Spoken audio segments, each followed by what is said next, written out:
Dry fruits കഴിക്കാൻ നമുക്കെല്ലാവർക്കും ഇഷ്ടമാണല്ലേ? പിസ്ത, ബദാം, ഈത്തപ്പഴം തുടങ്ങി ഒരുപാട് ഡ്രൈ ഫ്രൂട്ട്സുകളുണ്ട്.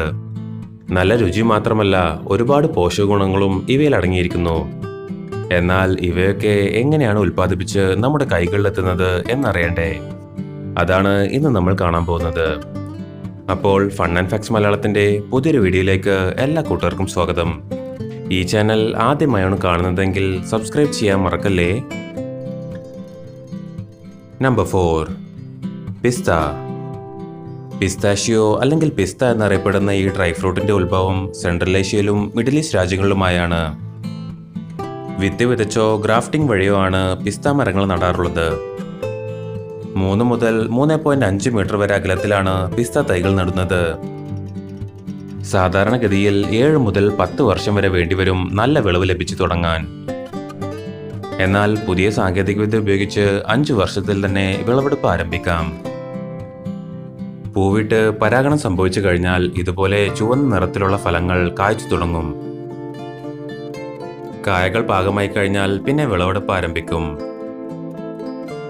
ഓരോ വർഷം ഇടവിട്ട് വിളവെടുത്താൽ കൂടുതൽ വിളവ് ലഭിക്കുന്നതാണ്. പ്രത്യേകമായി നിർമ്മിച്ച യന്ത്രങ്ങൾ കൊണ്ടാണ് വിളവെടുപ്പ് നടത്തുക. പിസ്ത മരങ്ങൾ കുലുക്കി അതിലെ പാകമായ കായകൾ മുഴുവൻ ഈ യന്ത്രവാഹനത്തിൽ ശേഖരിക്കും. ശേഷം ഇലകൾ വേർതിരിച്ച് വലിയ ബോക്സുകളിലായി പിസ്ത കായകൾ നിറക്കുന്നു. ഈ ബോക്സിലെ കായകൾ പിന്നീട് വലിയ ട്രക്കുകളിലായി ഫാക്ടറികളിലേക്ക് കൊണ്ടുപോകും.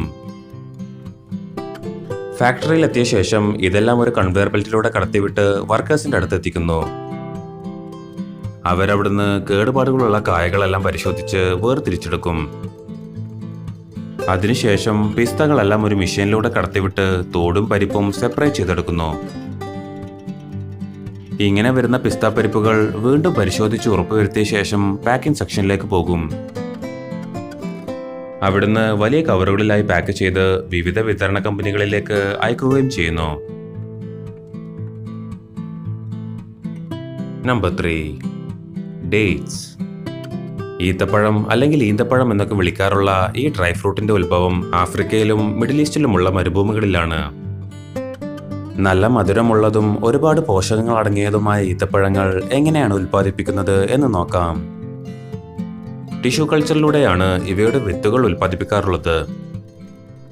ടെസ്റ്റ് ട്യൂബുകളിലിട്ട് വിത്തുകൾ മുളപ്പിച്ച ശേഷം അവയെ മണ്ണിലേക്ക് പറിച്ചു നടും. കൃത്യമായ പരിചരണങ്ങൾ കൊടുക്കുകയും പിന്നീട് ലാബിൽ നിന്ന് നഴ്സറിയിലേക്ക് മാറ്റുകയും ചെയ്യുന്നു. ശേഷം ആവശ്യമായ വളർച്ചയെത്തിയാൽ കൃഷിസ്ഥലത്തേക്ക് കൊണ്ടുവന്ന് നട്ടുവളർത്തൽ ആരംഭിക്കും. 4 മുതൽ 8 വർഷം വരെ വേണ്ടിവരും പാമരങ്ങളിൽ ഫലങ്ങൾ ഉണ്ടായി തുടങ്ങാൻ. ഈന്തപ്പനകൾക്ക് സാധാരണ 75 അടി വരെ ഉയരത്തിൽ വളരാൻ സാധിക്കും. കൂടുതൽ വിളവ് ലഭിക്കാനും പെട്ടെന്ന് കായ്ക്കാനും വേണ്ടി കൃത്രിമമായാണ് പരാഗണം ചെയ്യാറുള്ളത്.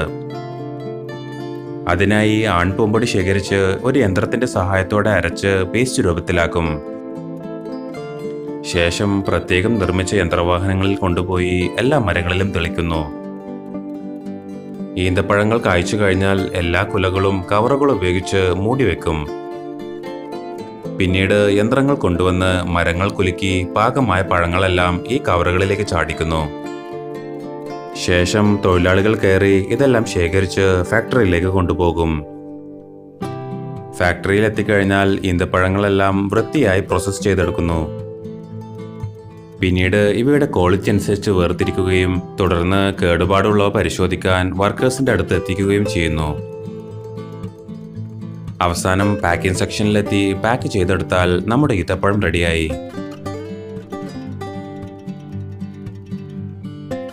നമ്പർ 2. റൈസിൻ. കിസ്മിസ് അല്ലെങ്കിൽ ഉണക്കമുന്തിരി എന്നൊക്കെ നമ്മൾ വിളിക്കാറുള്ള ഈ ഡ്രൈ ഫ്രൂട്ട് ആയിരക്കണക്കിന് വർഷങ്ങൾക്ക് മുമ്പ് തന്നെ നിർമ്മിച്ച് വ്യാപാരം ചെയ്തിരുന്നു. ബിരിയാണിയിലും പായസത്തിലുമൊക്കെ സ്ഥിരസാന്നിധ്യമായ കിസ്മിസുകൾ എങ്ങനെയാണ് ഉൽപ്പാദിപ്പിക്കുന്നത് എന്ന് നോക്കാം. പച്ച നിറത്തിലുള്ള മുന്തിരി ഉപയോഗിച്ചാണ് അധികവും കിസ്മിസ് ഉണ്ടാക്കാറുള്ളത്. മുന്തിരിത്തോട്ടങ്ങളിൽ നിന്ന് നല്ല പഴുത്ത മുന്തിരികൾ പറിച്ച് ഫാക്ടറികളിൽ എത്തിക്കുന്നു. ശേഷം മുന്തിരികളെല്ലാം ഉപ്പിട്ട വെള്ളത്തിൽ കഴുകി വൃത്തിയാക്കും. പിന്നീട് മുന്തിരി ഉണക്കിയെടുക്കാനായുള്ള വലിയ ഷെഡിലേക്ക് കൊണ്ടുപോകും. ശേഷം മുന്തിരികളെല്ലാം ഇതുപോലെ നിരത്തിയിടുന്നു. അവിടെ ഒരു 7 ദിവസം സൂര്യപ്രകാശത്തിൽ ഉണക്കാനിട്ടതിന് ശേഷം വീണ്ടും ഫാക്ടറിയിലേക്ക് കൊണ്ടുപോകും. പിന്നീട് യന്ത്രസഹായത്തോടെ മുന്തിരിയും തണ്ടും വേർതിരിച്ചെടുക്കുന്നു. തുടർന്ന് മറ്റൊരു മെഷീൻ ഉപയോഗിച്ച് അതിലെ വേസ്റ്റ് എല്ലാം ഒഴിവാക്കുകയും ചെയ്യുന്നു. ശേഷം ഇവയുടെ ക്വാളിറ്റി അനുസരിച്ച് വേർതിരിക്കുകയും തുടർന്ന് തൊഴിലാളികൾ ഇവ പരിശോധിച്ച് ഉറപ്പുവരുത്തുകയും ചെയ്യുന്നു. ഈ പ്രോസസ്സുകളെല്ലാം കഴിഞ്ഞാൽ നേരെ പാക്കിംഗ് വിഭാഗത്തിലേക്ക് കൊണ്ടുപോകും. അവിടുന്ന് വലിയ ബോക്സുകളിലായി പാക്ക് ചെയ്ത് മാർക്കറ്റുകളിലേക്ക് എത്തിക്കുന്നു. Number 1, almond. വെസ്റ്റേൺ ഏഷ്യയിലും ചൈനയിലുമായാണ് ബദാമിന്റെ ഉത്ഭവം എന്നാണ് പറയപ്പെടുന്നത്. ഒരുപാട് പോഷകഗുണങ്ങളുള്ള ഇവകൾ എങ്ങനെയാണ് ഉൽപ്പാദിപ്പിക്കുന്നത് എന്ന് നോക്കാം. ബദാമിന്റെ തൈകൾ നഴ്സറികളിൽ പ്രത്യേക രീതിയിൽ മുളപ്പിച്ചെടുക്കുന്നതാണ്. തൈ നടാൻ പാകമായി കഴിഞ്ഞാൽ പിന്നെ ഫാമിലേക്ക് കൊണ്ടുപോകും. 1 മാസത്തിന് ശേഷം 30 മുതൽ 40 സെന്റിമീറ്റർ വരെ ഉയരം വെക്കുമ്പോഴാണ് ഫാമിലേക്ക് കൊണ്ടുവരിക. കൃത്യമായ അകലത്തിലും ആഴത്തിലുമായി ബദാം മരങ്ങൾ നടുകയും പിന്നീട് അവയെ നന്നായി പരിപാലിക്കുകയും ചെയ്യുന്നു. 5 മുതൽ 6 വർഷങ്ങൾക്ക് ശേഷമാണ് ബദാം കായ്ക്കാൻ തുടങ്ങുന്നത്. കായ്ക്കുന്നതിന് മുമ്പ് ബദാം മരത്തിൽ നിറയെ പൂക്കളുണ്ടാവും. വെള്ളയും റോസും നിറഞ്ഞ നിറങ്ങളിലാണ് പൂക്കൾ ഉണ്ടാവുക. ഇവകൾ ഒന്നിച്ചു പൂത്തു നിൽക്കുന്നത് കാണാൻ തന്നെ നല്ല ഭംഗിയാണ്. 20 അടി ഉയരം വരെ ബദാം മരങ്ങൾ വളരാറുണ്ടത്രേ. കായകളുണ്ടായി പറിക്കാൻ പാകമാകുമ്പോൾ പ്രത്യേക യന്ത്രങ്ങൾ ഉപയോഗിച്ച് ബദാം കായകൾ പറിക്കുന്നു. പിന്നീട് ട്രക്കുകളിൽ ലോഡ് ചെയ്ത് ഫാക്ടറികളിൽ എത്തിക്കും. ഫാക്ടറിയിൽ എത്തിയ ശേഷം ബദാം കായകൾ ഒരു കൺവെയർ ബെൽറ്റിലൂടെ കടത്തിവിടുന്നു. തുടർന്ന് ഒരു പ്രത്യേക മെഷീൻ ഉപയോഗിച്ച് ബദാമിന്റെ തോടും പരിപ്പും വേർതിരിച്ചെടുക്കുന്നു. ശേഷം ബദാം പരിപ്പുകൾ ബെൽറ്റിലൂടെ ക്വാളിറ്റി ടെസ്റ്റിനായി പോവുകയും ചെയ്യുന്നു. ക്വാളിറ്റി ടെസ്റ്റിന് ശേഷം അവ പരിശോധിച്ച് നല്ല ബദാം പരിപ്പുകൾ മാത്രം വേർതിരിച്ച് പാക്കിംഗ് സെക്ഷനിലേക്ക് പോകുന്നു. പാക്ക് ചെയ്തതിനു ശേഷം വിവിധ മാർക്കറ്റുകളിലായി ബദാം എത്തുകയും ചെയ്യുന്നു. അപ്പോൾ നിങ്ങൾക്ക് ഈ കണ്ടതിൽ ഏത് ഡ്രൈ ഫ്രൂട്ട് നിർമ്മാണമാണ് കൂടുതൽ ഇഷ്ടമായതെന്ന് താഴെ കമന്റ് ചെയ്യൂ. കൂടാതെ നിങ്ങളുടെ ഇഷ്ടപ്പെട്ട ഡ്രൈ ഫ്രൂട്ട് ഏതാണെന്ന് കൂടെ ഒന്ന് ഷെയർ ചെയ്തേക്കൂ. കൂടുതൽ വിനോദവും വിജ്ഞാനപരവുമായ വീഡിയോകൾക്കായി ഫൺ ആൻഡ് ഫാക്ട്സ് മലയാളത്തിൻ്റെ ഈ ചാനൽ സബ്സ്ക്രൈബ് ചെയ്യൂ. Thank you.